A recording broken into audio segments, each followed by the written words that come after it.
In this week's Duncan Disorderly column, Duncan looks at housing changes. So, Duncan, why are you telling the peasants to revolt over this? Well, I think it's pretty clear that what was originally laid out to be or made out to be housing intensification and development alongside shops, alongside urban areas, alongside railway corridors, alongside sort of dense urban areas, they've spread it out to the suburbs. Anything can happen now. The gloves are off. The game is on. The rules are few.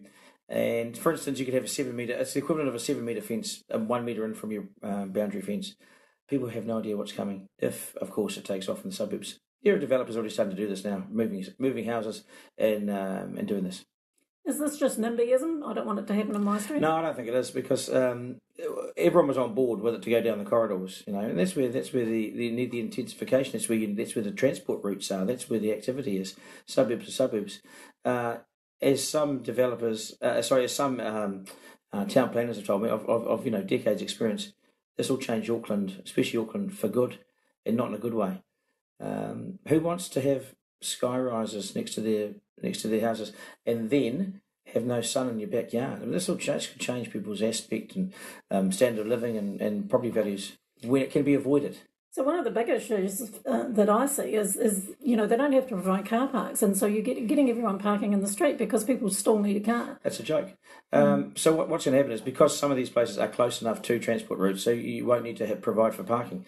In our street that I'm in, there's already 12 more parked cars outside my house. I've had a couple of them, accidentally, because they park in front of the driveway. Now, that's one example. And now, this is not NIMBYism. This is actually happening. I'm not against intensification, but you've got to do it in the right areas, in the right time, and in the right places. And corridors, it makes sense because that's where people's jobs are and how they get to work. It takes away the need for cars. That's what I thought the plan was. So the National Party supported this. Stupid. Have you got anything to indicate they might be rethinking that stance? They get lots of pressure. The MPs get lots of pressure. There's lobby groups being set up all around the show. There's letters going to each MP, but they've passed it. They've signed and sealed and delivered it. I think it's risky. So is it too late? No, there's an election year. So it's a year into the election. Anything can happen. You can put enough pressure on not just the MPs and the leaders, but the parties and the councillors, the local mayor, and that's who's on board. I just think it's in its infancy, and before we ruin good places in the city and in the suburbs, let's just have a bit of a rethink. It's harder, though, to go back and change legislation that already exists. It is, but you can add to it, and you can add to it. You can make amendments, supplementary order papers, the whole thing. So I just think that when town planners are saying, "Hey, this is my area of expertise. This will change Auckland and other cities for good." There's a reason why Christchurch voted no. They gave it the one-fingered salute, say, "See you later, we don't want it." And this is the town where the housing minister comes from, Megan Woods, and the council said no.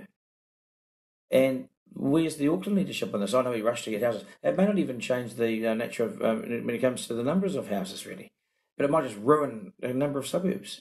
So I think it's too risky. There is a problem with housing, but you're saying this isn't a great solution. Yeah, we can fix it without this, because the law as it stands, without the need to go to the suburbs, would have gone some way to fixing it. Going to the suburbs, you're now to get grievance. That's what you're going to get. What do you think needs to happen instead? Well, I think they need to work on the corridors. So they needed to at least try the corridors before they went to the suburbs, but they rushed to the suburbs because they needed a solution. The National was desperate for a solution because they did nothing in 9 years. You can go and work out the corridors first. If you do it properly, look around the world how they do it. Try it first.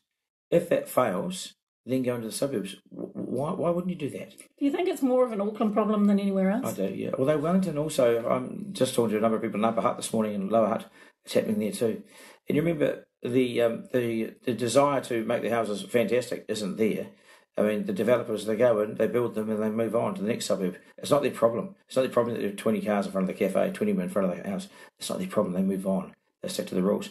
We've got to watch this not another leaky building syndrome from the late 90s. The other side of it, obviously, is the infrastructure. Where is it?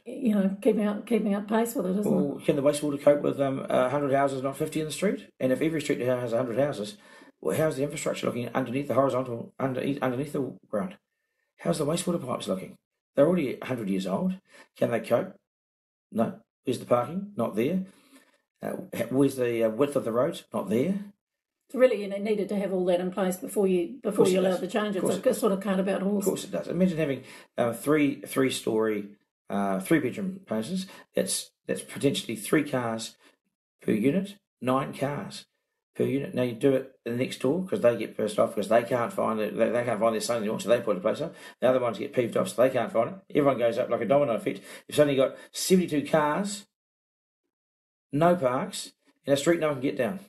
It's entirely possible. I think we should heed the warnings of these guys. It's too late. The politicians have rushed to pass it, and I think National's nervous.